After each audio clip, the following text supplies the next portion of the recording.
حسبي ربي جل الله ما في قلبي غير الله نور محمد صلى الله لا إله إلا الله. برادران ملت اسلامی، السلام علیکم ورحمۃ اللہ وبرکاتہ. الحمد للہ وکفا وسلام علی حبیبہ المصطفیٰ، اما بعد فاعوذ باللہ من الشیطان الرجیم، بسم اللہ الرحمن الرحیم. فبما رحمة من اللہ لنت لهم ولو كنت فظا غلیظ القلب لانفضوا من حولک. صدق اللہ مولانا العظیم. بارگاہ رسالت معاب صلی اللہ تعالی علیہ وسلم میں درود پاک کا ہدیہ پیش کریں.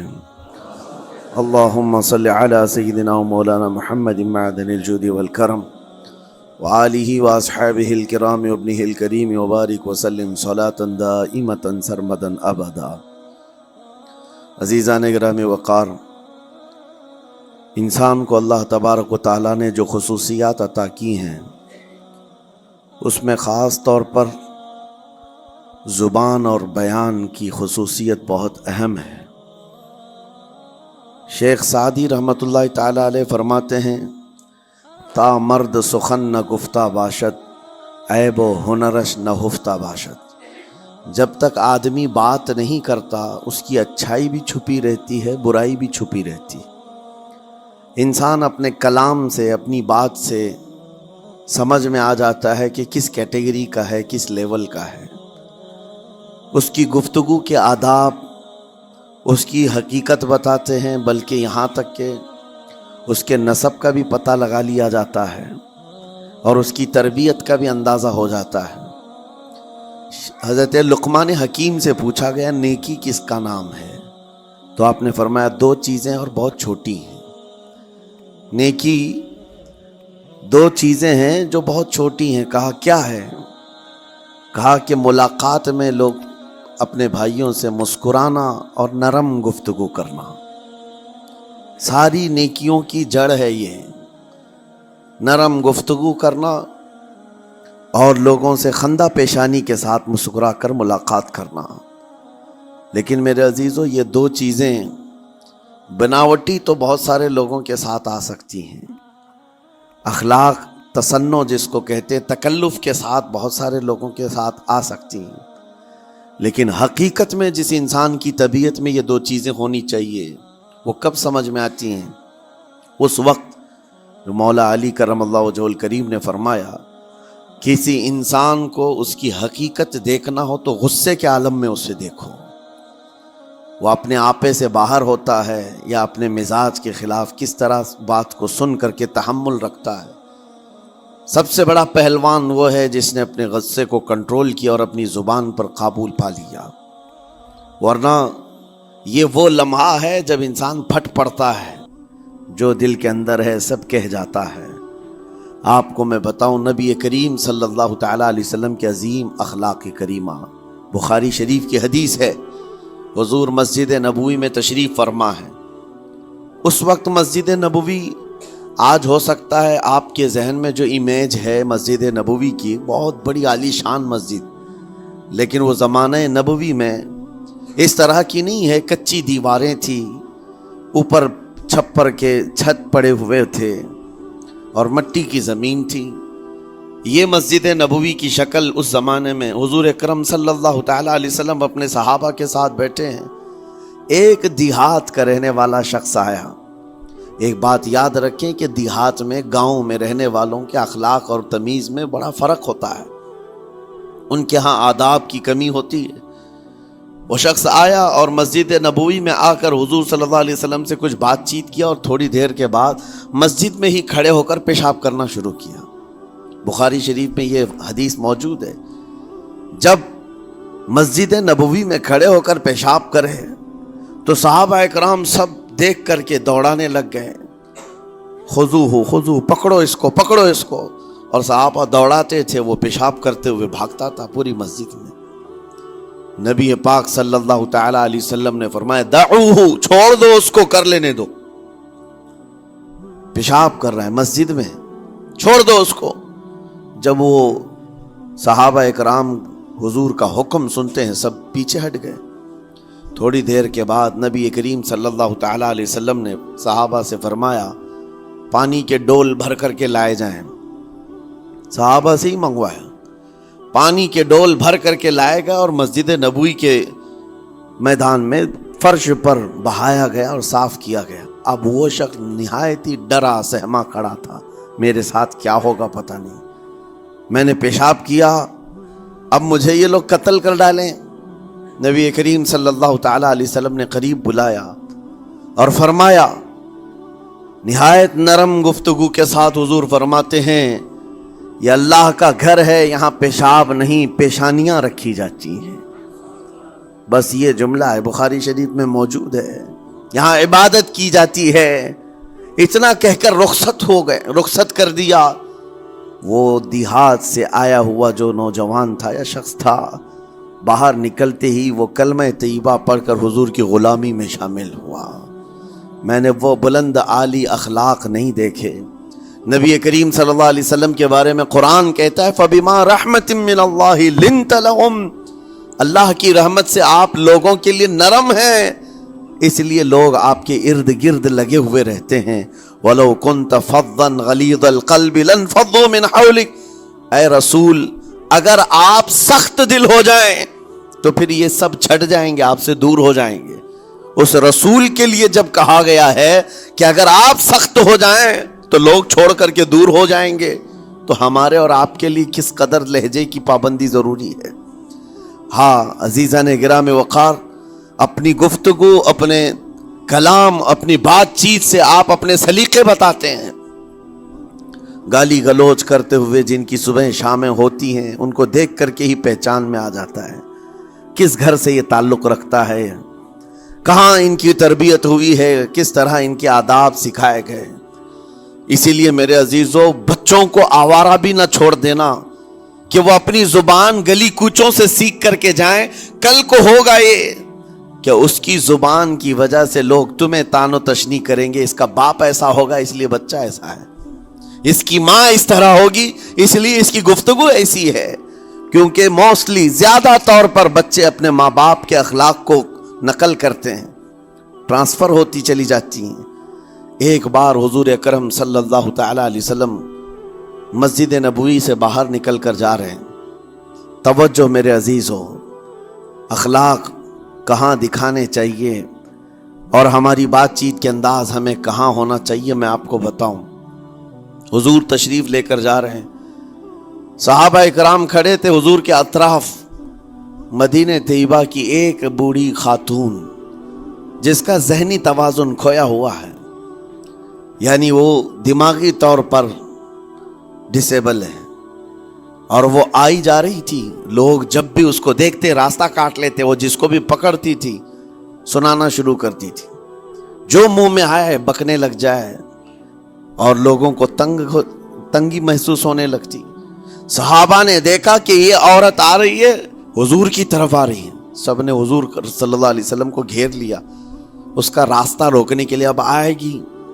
اور نبی کریم صلی اللہ علیہ وسلم کے پاس اگر زبان درازی کرنے لگ جائے، پاگل عورت ہے، اور بک بک کرنے لگ جائے، حضور پاک صلی اللہ علیہ وسلم کے ادب میں کہیں کمی نہ آ جائے۔ صحابہ کا یہ ہمیشہ اہتمام رہتا۔ حضور اکرم صلی اللہ علیہ وسلم نے دیکھا تو صحابہ سے کہا ہٹ جاؤ، اس کو آنے دو، ہٹ جاؤ، اس کا راستہ چھوڑ دو۔ صحابہ نے کہا یا رسول اللہ صلی اللہ علیہ وسلم، اس کا ذہنی توازن ٹھیک نہیں ہے، دماغی طور پر وہ عورت ٹھیک نہیں ہے، وہ آئے گی اور لمبی باتیں کرتی ہے، لا یعنی باتیں کرتی ہے، کہیں آپ کی شان پاک میں کوئی گستاخی نہ ہو جائے۔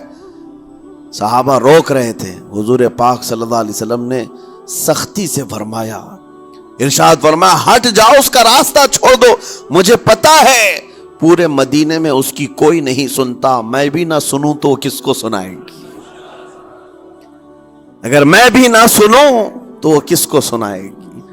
یہ میرے مصطفیٰ کریم صلی اللہ تعالی علیہ وسلم کے دربار عالی جاہ کی وہ بلند اخلاق کریمانہ کی ایک مثال ہے، جس کو خود میرے آقا نے فرمایا بعثت لأتمم مکارم الاخلاق۔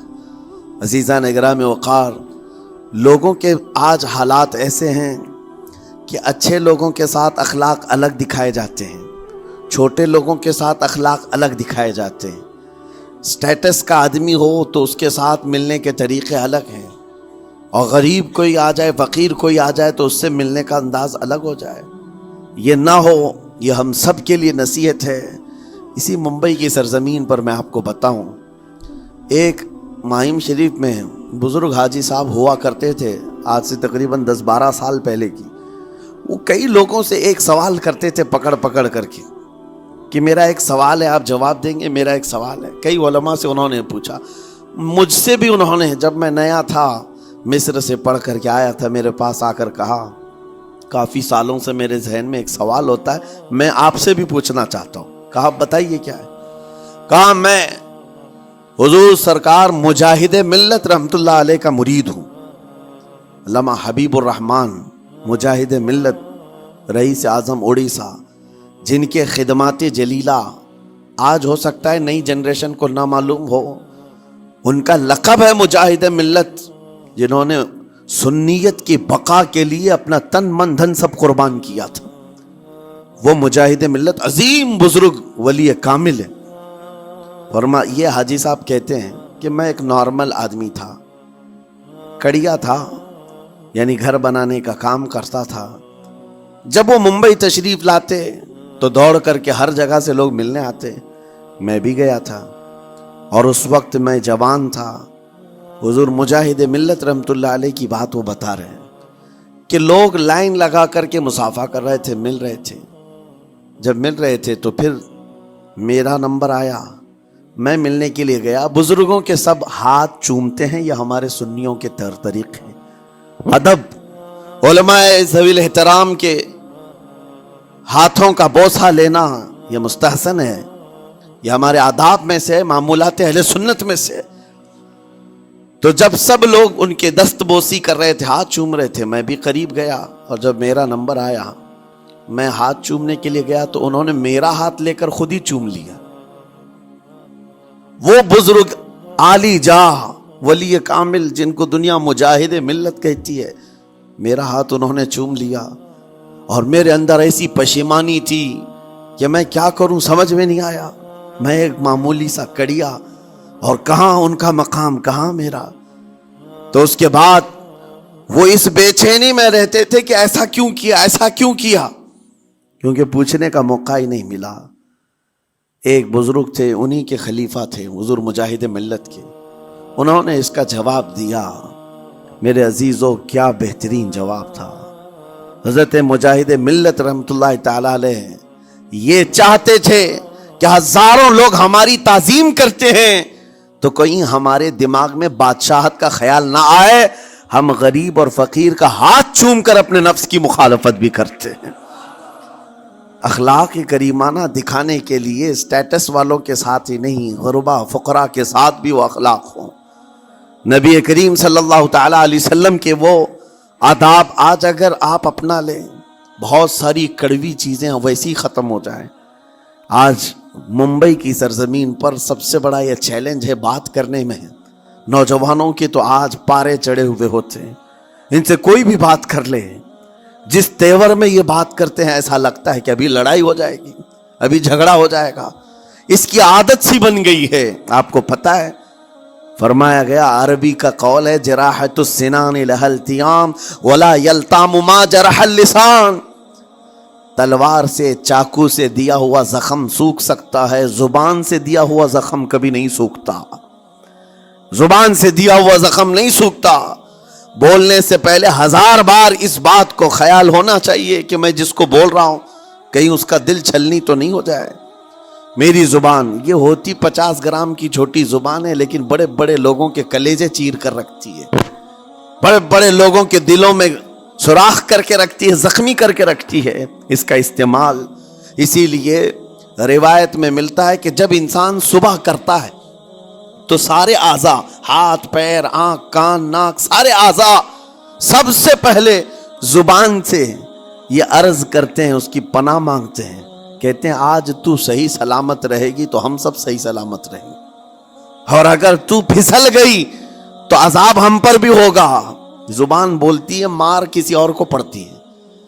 کوئی زبان کو مارتا نہیں ہے، گالی زبان دیتی ہے، لیکن مار کبھی پیٹھ پہ پڑتی ہے، سر پہ پڑتی ہے، ہر جگہ پڑتی ہے. تو یہ زبان، نبی کریم صلی اللہ تعالی علیہ وسلم نے ارشاد فرمایا، من یضمن لی ما بین لحیتیہ وما بین. حضور پاک صلی اللہ تعالی علیہ وسلم فرماتے ہیں، جس نے 2 چیزوں کی ضمانت مجھے دے دی، حفاظت کی، میں اسے اضمن لہ الجنہ، میں اس کو جنت میں لے جانے کی ضمانت دیتا ہوں. 2 چیزیں کیا ہیں؟ حضور فرماتے ہیں، ایک 2 جبڑوں کے بیچ میں جو موجود زبان ہے اس کی حفاظت کر لے، اور 2 رانوں کے بیچ میں جو شرمگاہ ہے اس کی حفاظت کر لے. یہ 2 چیزیں جس نے بچا لیا، میں اس کو جنت میں لے جانے کی ذمہ داری دیتا ہوں، ضمانت دیتا ہوں. اس کا کتنا بڑا کردار ہے، یہ زبان کا کتنا بڑا کردار ہے. اور حضور نے ایک بار پکڑ کر کے فرمایا تھا، زبان کو پکڑ کر کے کہا تھا، یہ وہ زبان ہے جو انسان کو جنت میں بھی لے جاتی ہے اور دوزخ میں بھی لے جاتی. کلمہ کس سے پڑھتے ہیں آپ؟ لا الہ الا اللہ، زبان ہی سے تو پڑھتے ہیں. اسی کلمے نے آپ کو جنت تک پہنچایا. اور کافر جو کفر کرتا ہے وہ بھی زبان سے ہی کرتا ہے، اور زبان اسے ہمیشہ کی دوزخ میں لے جاتی ہے. اس زبان کو چلانے سے پہلے 1000 بار سوچ لیں کہ آج لہجوں کی سختیاں بڑھتی چلی گئیں. اور آپ کو پتہ ہے قرآن پاک میں رب تعالیٰ نے یہ فرمایا، وَلَا تَقُلْ لَهُمَا اُفٍّ وَلَا تَنْهَرْهُمَا. والدین کے بارے میں بچوں کو کیا کہا گیا؟ ان کو اف تک نہ کہو. لیکن زبان جب کھلتی ہے نا، ماں باپ کے خلاف نوجوانوں کو ہم نے دیکھا ہے گالی گلوچ کرتے ہوئے اور اتنی بری باتیں کہتے ہوئے، معاذ اللہ. عزیزان گرامی وقار، حضور نے تو یہ فرمایا، جس نے پلٹ کر کے اپنے ماں اور باپ کو سخت لہجے میں بات کیا یا ان کی نافرمانی کی، حضور فرماتے میرا دل چاہتا ہے کہ اس کے گھر کو آگ لگا دوں، آگ لگا دوں. اس لیے اس بات کو ہمیشہ یاد رکھیں، تمہارے لہجے کی سختیاں کسی کو زخمی کر دیں تو آخرت خراب ہو جائے گی، آخرت خراب ہو جائے گی. حضرت علقمہ رضی اللہ تعالیٰ عنہ، حضور کے صحابی، حضور صلی اللہ علیہ وسلم کے صحابی، آخری وقت آ گیا تھا لیکن زبان نہیں کھلتی تھی.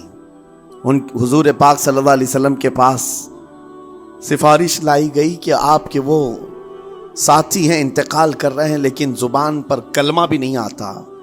حضور تشریف لائے، دیکھا، پوچھا گھر میں ان کے کون کون ہے؟ کہا بیوی ہے اور ماں ہے. ماں کو بلایا اور کہا علقمہ کے بارے میں کیا کہتی ہو، کیسا تھا؟ کہا بہت اچھا، پرہیزگار، عبادت گزار، ساری نیکوکاریاں اس کے اندر ہیں. تو پھر حضور نے پوچھا اچھا یہ بہت نیک تھا، تم بھی اس سے راضی ہو کہ نہیں ہو؟ ماں نے کہا میں نہیں راضی ہوں، میں راضی نہیں ہوں. کہا کیوں، وجہ کیا ہے؟ کہا یا رسول اللہ میرا اکلوتا بیٹا، میرا تنہا بیٹا تھا، بڑی محبتوں کے ساتھ اس کو پالا تھا، اور جب میں نے اس کی شادی کی اپنی بیوی کو لایا، اور جب بیوی گھر پر آ گئی تو میری بات کو ہلکے میں لیتا، اپنی بیوی کی بات کو فوقیت دیتا، ترجیح دیتا. اور اس وقت غالباً یہ باتیں تھی کہ زبان سے کوئی کلمہ ان کے نکلا ہوگا جو بیوی کی حمایت میں تھی، ماں کو تکلیف پہنچ گئی. کہا میرا دل گوارا نہیں کرتا، میں اس سے راضی نہیں ہوں، باقی وہ بہت نیک بندہ ہے، بہت اچھا ہے. حضور نے فرمایا دیکھو زندگی کے آخری پڑاؤ پر آ چکا ہے، روح نکلنے کو ہے، معاف کر دو. وہ بھی صحابیہ تھی، انہوں نے کہا آقا آپ کا حکم ہے یا مشورہ ہے؟ اگر حکم ہے تو پھر ماننا ہے. حضور نے فرمایا نہیں حکم نہیں، مشورہ ہے. کہا مشورہ ہے تو پھر دل نہیں چاہتا، دل نہیں چاہتا. حضور نے فرمایا صحابہ سے کہ لکڑیاں جمع کرو، آگ لگاؤ اور انہیں اٹھاؤ، آگ میں ڈال دو.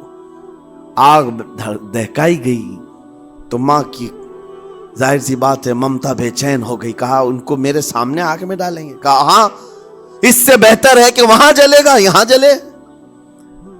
وہ ماں کہتی آقا آپ گواہ ہو جائیں، میں اپنے بیٹے کو معاف کرتی ہوں. ادھر معاف کیا، ان کی زبان پر کلمہ طیبہ جاری ہوا. میرے عزیزو یہ بتانا مقصود اس لیے ہے کہ زبان سے دیے ہوئے زخم خواہ والدین کو ہو، یہ معمولی نہیں ہوتے. ہو سکتا ہے آخری وقت تمہاری زبان بند ہو جائے اور کلمہ طیبہ بھی نہ جاری ہو. زبان کھلنے بھی نہ لگے، یہ حالات آ جائیں گے۔ اس لیے اپنی زبان کا کنٹرول برقرار رکھو، کس سے کیا کہنا ہے۔ ابھی میں اس کا دوسرا پارٹ بھی بتاتا ہوں زبان کے استعمال کا۔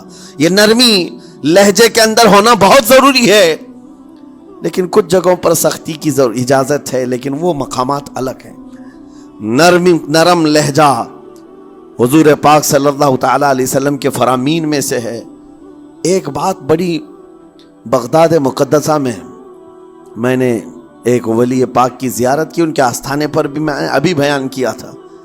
حضرت بہلول دانا مجذوب بزرگ تھے، اور بغداد کی گلیوں میں کہیں پر بھی بیٹھ جاتے تھے، اور جو جانکار تھے وہ سمجھتے تھے اللہ والا بندہ ہے۔ مجذوب کس کو کہتے ہیں؟ جس کی یاد الہی میں عقل فنا ہو گئی، ختم ہو گئی، اللہ کے ذکر میں اور اللہ کی یاد میں اپنے آپ کو فنا کر دیا ہے، اس کے اوپر شریعت کا قلم نہیں۔ ظاہر سی بات ہے شریعت کے سارے احکام اس پر ہیں جس کی عقل سلامت ہے۔ عاقل ہو، بالغ ہو تو نماز فرض ہے نا، عقل ہی نہیں ہے تو وہ مجذوب ان اولیاء کو کہتے ہیں۔ لیکن ان کے بارے میں حدیث میں ہے، اللہ کے نبی نے فرمایا وہ ایسے بندے ہیں کہ اگر اللہ کو قسم دے دیں کسی بات کی، اللہ ان کی قسم پوری کرتا ہے۔ وہ بہلول دانا بیٹھے ہوئے تھے، بغداد کا ایک مشہور تاجر تھا، لیکن خستہ حال تھا، بہت نقصان اٹھا چکا تھا، خسارے میں چل رہا تھا، بزنس پورا لاس میں، اور وہ پریشان حال بہلول دانا کے پاس آیا، گڑ گڑایا، کہا کہ حضور مجھے بچا لیں، رحم کر لیں، میں تاجر ہوں، لٹ گیا ہوں، لاس میں ہوں، کچھ آپ فرما دیں، میں کیسے اس بھنور سے نکلوں۔ بہلول دانا نے دیکھا، کہا ٹھیک ہے، کچھ پیسے بچے ہیں؟ کہا ہاں ہے، وہ بس اتنا سرمایہ ہے کہ مال لیتا ہوں پھر بیچ دیتا ہوں، نفع نہیں ہوتا۔ بہلول دانا نے کہا ایک کام کر، کالا کپڑا جتنا ملتا ہے سب خرید لے، پورے شہر سے کالا کپڑا جہاں جہاں مل جائے سب لے کر سٹاک کر لے۔ کہا جی حضور آپ نے جیسا فرمایا۔ گیا، جتنا سرمایہ تھا سب لگا دیا، کالا کپڑا خرید کر ایک جگہ سٹاک کر دیا۔ اللہ والے کا حکم تھا، لیکن ہوا یہ کہ بغداد کا معمول تھا، 8 دن گزرے نہیں تھے کہ وہاں وقت کے حاکم کا انتقال ہوا، اور جب حاکم کا انتقال ہوتا تو شہر کے جتنے بڑے لوگ ہوتے، رئیس لوگ، وہ اس کے سوگ میں، اس کے غم میں کالا کپڑا پہنتے تھے، اور کالا کپڑا سوائے اس تاجر کے کسی کے پاس نہیں تھا، اور سارے بڑے لوگ پیسوں سے اس کے پاس کالا کپڑا خریدنے آئے، یہ منہ بولے قیمت پر، جیسے تیسے جتنی قیمت پر بولے سب خرید کر لے جاتے، اور پل بھر میں ایک دن کے اندر وہ بہت بڑا کروڑ پتی بن گئے، بہت مال آ گیا۔ یہ بات یاد رکھیں، اللہ مال دیتا ہے، اس کے بعد پھر آزمائش بھی ہوتی۔ مال اتنا آ گیا، اب لے کر کے مستیاں تھیں، چند دن گزرے، ظاہر سی بات ہے مال کو بڑھانے کی تمنا ہر ایک کی ہوتی ہے، کوئی یہاں پر اینڈ کرنے والا نہیں ہے دنیا میں، چاہے اس کا بزنس اربوں پر بھی پہنچ جائے، اسے آگے پہنچنا ہے۔ چند دن گزرے تھے، 8-10 دن، پھر آیا حضرت بہلول دانا کو ڈھونڈتے ہوئے، ایک جگہ میدان میں یہ مجذوب بزرگ بیٹھے مل گئے، آیا اور کہا او دیوانے بتا اب کیا خریدوں، پیسہ بہت ہے ابھی میرے پاس، بتا دیوانے اب کیا خریدوں۔ انہوں نے دیکھا، کہا کہ لہجہ تو بدلا ہوا ہے، پیسہ بہت زیادہ تھا، کہا کہ ٹھیک ہے کوئی بات نہیں، اللہ والوں کو ان سب چیزوں سے کوئی لینا دینا نہیں۔ آپ نے کہا مال جتنا ہے تیرے پاس سب لے کر کے خربوز خرید لے، تربوز خرید لے، جس کو کلنگڑ کہتے ہیں، تربوز پورے خرید لے۔ اس نے کروڑوں کی جائیداد پورے تربوزوں میں لگا دی، سب تربوز خرید کر سٹاک کر دیا ایک جگہ، اور اس کے گمان میں یہی تھا کہ چند دن گزریں گے، کوئی ایسا ہی حادثہ ہوگا جب تربوز منہ مانگی قیمت پہ لوگ خریدیں گے اور میں بیچوں گا۔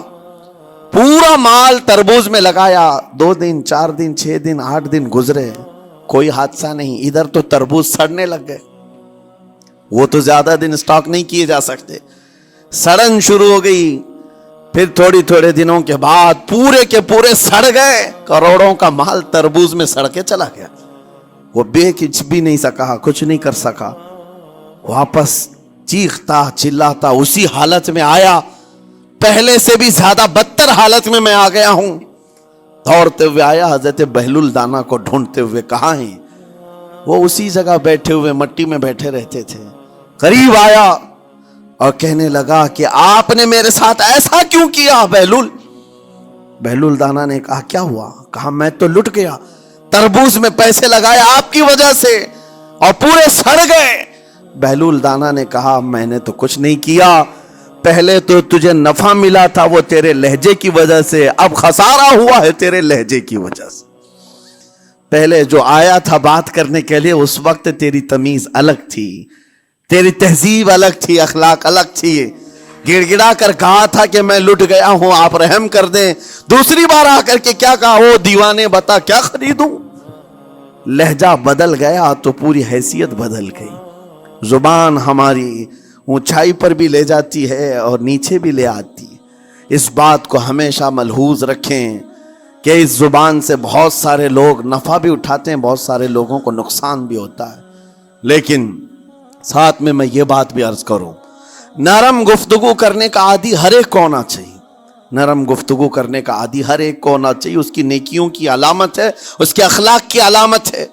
لیکن ساتھ میں امام شافعی رحمۃ اللہ تعالی علیہ نے یہ بھی فرمایا، چاہے جتنی بھی نرم طبیعت ہو انسان کی، اللہ اور اس کے رسول کے لیے غیرت ہونی چاہیے۔ اللہ اس کے رسول کے خلاف بات سنے تو پھر نرم لہجے کا استعمال نہ کرے، پھر وہ بزدلی کہلائے گی، وہ بزدلی کہلائے گی۔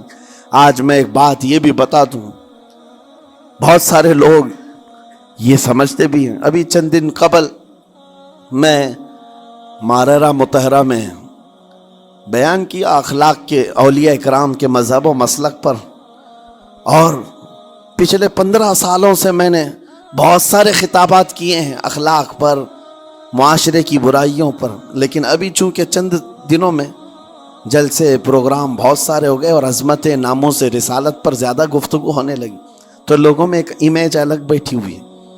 اور ابھی ہم نے اخلاق حسنہ پر گفتگو کیا کی 8 دن پہلے، ایک بزرگ نے مجھ سے پوچھا ایسی بھی تقریر کرتے ہیں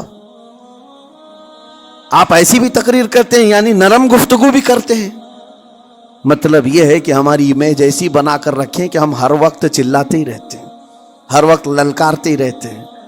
میرے عزیزوں، میں یہاں پیغام دینا چاہتا ہوں، ہم قرآن کے اس آیت پر عمل کرنا چاہتے ہیں جو مولا نے فرمایا اشداء علی الکفار رحماء بینہم، مومنین کی شان ہے، صحابہ کی شان ہے، وہ کافروں پر سخت ہوا کرتے ہیں اور مومنوں کے لیے نرم دل ہوا کرتے ہیں۔ زبان کی نرمی ایمان والوں کے لیے ہے، زبان کی نرمی محبت مصطفیٰ کے لیے ہے، عاشقان مصطفیٰ کے لیے ہے، ساتھ میں زبان کی سختی کفار و مشرکین کے لیے ہے، گستاخان رسول کے لیے ہے۔ اور اگر یہ چیز نہیں آئی تو پھر آپ سمجھ لیں نیک اس وقت نہیں کہلائے گا آدمی۔ بعض لوگوں کو ایسا لگتا ہے نرم بات کرنا چاہیے، نرم گفتگو، بالکل صحیح ہے، یہ اخلاق ہے، لیکن اگر ایسے مقامات پر جہاں تمہارے نبی کو کوئی گالی دے رہا ہو، رب کی شان میں کوئی بھونک رہا ہو، اس وقت تم کہو کہ اخلاق ہے، نرم بات کرنا چاہیے، یہ بے غیرتی ہے، یہ بے غیرتی ہے۔ تمہاری بیوی کو اگر تمہارے سامنے کوئی چھو دے اور اس کے بعد تم ہنس کر کے اس سے کہو ٹھیک ہے جائیے صاحب، آپ کو کہا جائے گا بے غیرت آدمی، بے غیرت آدمی ہے۔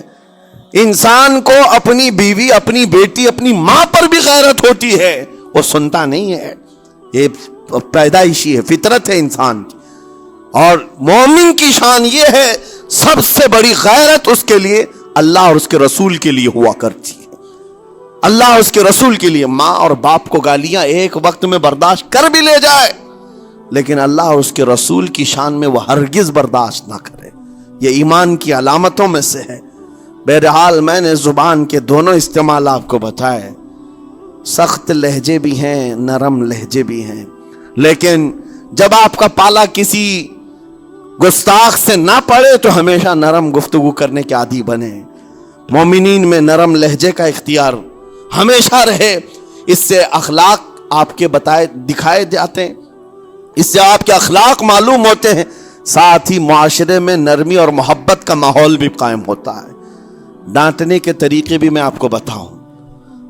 میرے والد اگرامی فرمایا کرتے تھے، حضور حافظ ملت رحمت اللہ علیہ جو الجامعۃ الاشرفیہ مبارک پور کے بانی ہیں اور بڑے محدث جنہوں نے ایک نہیں ہزاروں عالم پیدا کیے، اس ہندوستان کی بات کر رہا ہوں، حافظ ملت رحمت اللہ علیہ پوری بخاری شریف پڑھاتے تھے۔ تقریباً 40 سال تک انہوں نے پڑھایا بخاری شریف۔ میرے والد ان کے شاگرد ہیں۔ فرماتے ہیں جب وہ بہت زیادہ ناراض ہو جاتے کسی سے، ڈانٹنا ہوتا، ہر استاد بچے کو ڈانٹتا ہے، کبھی کچھ بچہ نافرمانی کر جائے یا مزاج کے خلاف بات کرے تو استاد ڈانٹتا ہے۔ تو حافظ ملت رحمت اللہ علیہ اگر کسی شاگرد کو ڈانٹتے بھی غصے میں تو کہتے ہیں اے جنتی کیا کر رہا ہے؟ کہتے ہیں اگر یہ جملہ قبول بھی ہو جائے تو بچہ جنتی ہو جائے۔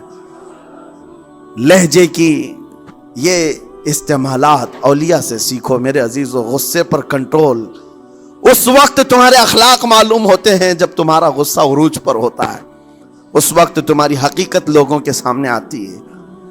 وہ اپنے شاگردوں کو ڈانٹتے بھی تو جنتی کہہ کر ڈانٹتے ہیں، یعنی کوئی گالی نہیں ہے، کوئی برے کلمے نہیں ہیں، بلکہ ایسا جملہ ہے کہ اگر قبول بھی ہو گیا استاد کی زبان سے، اس کی تو زندگی وصول ہوگی، اس کا بیڑا پار ہو گیا۔ ہمارے درمیان ماں باپ کو بھی یہ چاہیے کہ بچوں کو کس طرح کے اخلاق آپ دے رہے ہیں۔ گفتگو کرنے کے متعلق قرآن میں اللہ تعالیٰ نے آداب بتائے ہیں۔ جب آپ گھروں کے اندر موجود ہوں تو بچوں کے سامنے کس طرح کی گفتگو کیا کریں گے، کیسی بات کریں گے۔ شوہر اور بیوی جس طرح کی باتیں کر رہے ہیں بچے کے دماغ میں وہ پورا کا پورا چھپتا ہے، ٹرانسفر ہوتا ہے۔ اسی لیے کہا گیا ایڈلٹ گفتگو کبھی بھی بچوں کے درمیان نہیں کی جائے گی۔ جو میچورٹی میں نہیں ہے ان بچوں کے سامنے ماں اور باپ بیٹھ کر کے کلام بھی نہ کریں، بات نہ کریں۔ معاشرہ تو آج ایسا ہے، سب پوری فیملی لے کر کے بیٹھے ہوئے ہیں، اور حد تو یہ ہے کہ گندی فلمیں سامنے لگی ہوئی رہتی ہیں۔ وہ کیسے بچا پاؤ گے؟ 4 سال 5 سال کے بچے کے اندر بھی وہ گفتگو، وہ مکالمات، ایک دوسرے سے بات کرنے کی تمیزیں، وہ سب وہاں سے سیکھتا آ رہا ہے۔ گھروں کے اندر ماحول کو تبدیل کرنے کے لیے آپ کی اپنی زبان پر کنٹرول اور اپنے بچوں کی تربیت اور ان کی زبان پر کنٹرول بہت ضروری ہے۔ پھر دیکھنا آپ یہ معاشرہ پیدا کر کے کل کو آپ کا بچہ نکلے گا، اس کی تمیز، اس کے اخلاق پر ہر کوئی اش اش کرے گا۔ چند دنوں کی محنت ہے آپ کی، لیکن بچے جب سلیقے کے ساتھ گفتگو کریں تو لوگوں کا دل جیت لیا کرتے ہیں۔ بات کرنے کے آداب ایسے ہیں کہ لوگ دل جیت لیا کرتے ہیں۔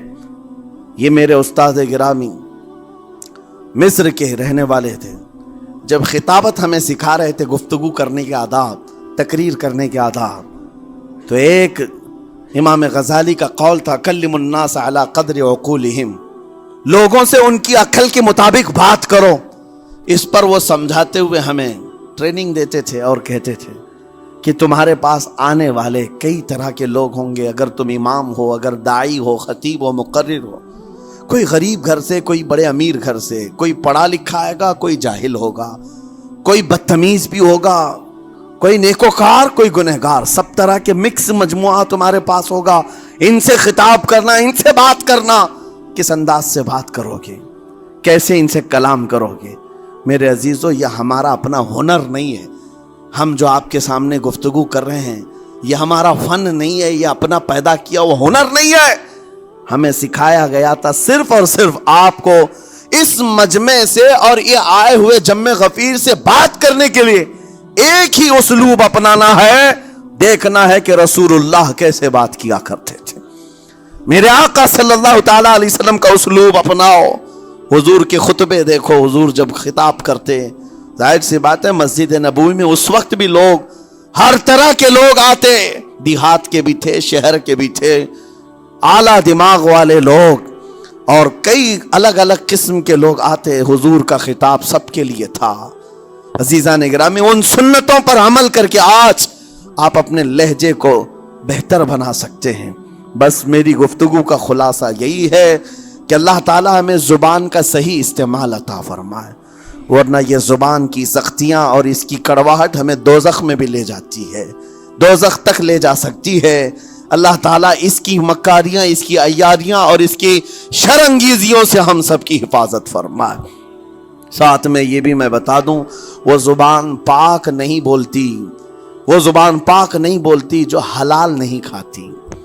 یہ بھی بزرگوں نے فرمایا ہے، یہ زبان پاک نہیں بولتی جو حلال نہیں کھاتی، اسی سے ہر کچھ گزرتا ہے، اندر پیٹ میں جاتا ہے۔ حلال لقمے اس سے گزارو تو زبان پاک بولے، اللہ کا ذکر کرے اور تمہیں زبان میں وہ لذت آنے لگ جائے، لیکن اس سے حرام لقمے گزارتے رہو گے، اس کے لہجے کی سختیاں بھی آ جائیں گی، اس کے اندر کڑواہٹ بھی آ جائے گی، گالی گلوچ، یہ سارے استعمالات یہ زبان کرنے لگ جائے گی۔ کیوں؟ اس سے حرام لقمے جو گزارے جا رہے ہیں۔ اس چیز کا بھی خیال ضروری ہے۔ زبان کو جس طرح کا پیٹرول دو گے ویسی چلے گی یہ گاڑی، جس طرح کا ڈیزل اس کے اندر ڈالتے ہو، حرام یا حلال، یہ بہت معنی رکھتا ہے۔ اور ایک بات یہ بھی سن کر کے چلے ہیں کہ حضرت سلیمان علیہ السلام کے زمانے میں ایک مناظرہ ہوا تھا علماء کا۔ بعض لوگوں نے کہا کہ انسان کی ایک جماعت تھی، انسان کی زبان افضل ہے، منہ افضل ہے، اس لیے کہ وہ اللہ کا ذکر کرتی ہے۔ بعض نے کہا کہ نہیں، انسان کے پیچھے کا مقام اچھا ہے، اس سے بہتر ہے۔ یہ دونوں کی تکرار میں حضرت سلیمان علیہ السلام کے پاس بات آئی، آپ بتائیں۔ تو ان سے پوچھا تم اتنی بڑی بات کیوں کہہ رہے ہو؟ اس کے پیچھے کا مقام اچھا ہے۔ کہا کہ اس لیے کہ وہ صرف نجاست نکالتا ہے، وہ صرف نجاست نکالتا ہے، وہ مقام غلاظت باہر کرتا ہے، غلاظت اندر لیتا نہیں۔ زبان غلاظت اندر بھی لیتی ہے، حرام کھاتی بھی، لوگوں کو زخمی بھی کرتی ہے۔ ان علماء کی دلیل تھی۔ تب آپ نے فرمایا بات ٹھیک ہے، جس انسان کا زبان پر کنٹرول نہیں، حرام کھاتا ہو اور بد کلامی کرتا ہو، گالی گلوچ ساری چیزیں کرتا ہو، آپ نے فرمایا اس سے بہتر اس کا پیچھے کا مقام ہے۔ اور جو انسان کنٹرول رکھتا ہے، حلال کھاتا ہے اور لہجے کی نرمی رکھتا ہے، ظاہر سی بات ہے اس کا منہ ہی افضل ہے، اس کی زبان افضل ہے۔ اب یہ تو فیصلہ سب کا ہے، کس کو کیا چیز اختیار کرنی ہے۔ عزیزان گرامی اوقات، یہ بہت بڑی بات ہے جو میں آپ کے سامنے کہہ رہا ہوں۔ زبان کو اگر کسی دوسری جگہ سے کمپیئر کیا جائے تو لگتا ہوگا نرم، یہ بالکل اچنبے والی بات ہے، عجوبے والی بات ہے، یہ کون سا کمپیریزن ہے؟ وجہ یہی ہے، بعض لوگوں کو ہم نے اتنا گندا بولتے ہوئے دیکھا ہے، اس سے بہتر ہے کہ وہ نہ بولیں۔ لوگوں کو زخمی کرتے ہیں، کسی کے مقدسات پر حملے کرتے ہیں۔ اللہ تعالیٰ ان کے زبان کی شرارتوں سے ہماری حفاظت فرمائے، اور کریم خدا ارحم الراحمین مولا اس چیز سے بھی ہمیں حفاظت فرمائے۔ قیامت کے دن کچھ لوگ صرف اس لیے پکڑے جائیں گے کہ وہ کچھ نہیں بولتے تھے، لیکن وہ جن کے ساتھ رہتے تھے وہ بولتے تھے، وہ لوگ بولتے تھے، اور ان کی وجہ سے یہ خاموش رہنے والا جو ساتھ میں تھا اسے بھی جہنم میں لے جایا جائے گا۔ اور وہ اس دن کہے گا پکار کر، یا ویلتا لیتنی لم اتخذ فلانا خلیلا، اے کاش میں فلاں کی دوستی نہیں کیا ہوتا تو اچھا ہوتا، آج میں بچ گیا ہوتا۔ اپنے ماحول کو بچاؤ، جہاں زبان کی خرابی دیکھو اپنے آپ کو بھی بچاؤ، اور اس ماحول سے بھی اپنے کو دور رکھو۔ اللہ کی بارگاہ میں دعا ہے مولا تعالیٰ اس زبان کو خالص اپنے ذکر میں لگائے اور اپنے حبیب پاک کے ذکر میں لگائے۔ مولا تعالیٰ ہم کو زبان کی بد کلامیوں سے محفوظ و مامون فرمائے۔ وآخر دعوانا ان الحمد للہ رب العالمین۔ السلام علیکم۔